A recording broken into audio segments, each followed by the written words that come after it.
हे and welcome to my YouTube channel. So guys आज finally चाहिँ हामी सल्यानतिर जाँदैछौँ।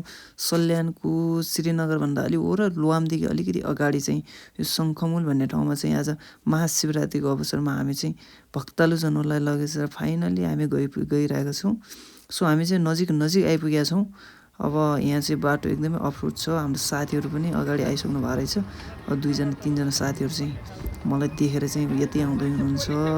हामी चाहिँ फाइनली शङ्खमुलमा आइपुगेका छौँ। अब शङ्खमुलबाट हामी एकछिन चाहिँ माथि मन्दिरमा जान्छौँ छायाक्षेत्रतिर। र यो चाहिँ छायाक्षेत्रको मन्दिर हो। हामी चाहिँ यहाँ आएर पूजापाठ होइन महादेवलाई चाहिँ शिवरात्रिको अवसरमा चाहिँ यहाँ एकदम विशेष मेला लाग्ने गर्छ।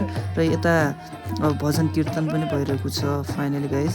र अनि भजन कीर्तन पनि हामीले मजाले हेऱ्यौँ। एकदमै आनन्दमय वातावरणमा चाहिँ यो माथि डाँडामा चाहिँ महाशिवरात्रिको अवसरमा चाहिँ मेला लाग्ने गर्छ। यहाँ भक्तालु व्रतजनहरू चाहिँ मजाले नाचिरहनु भएको थियो भजन कीर्तनमा।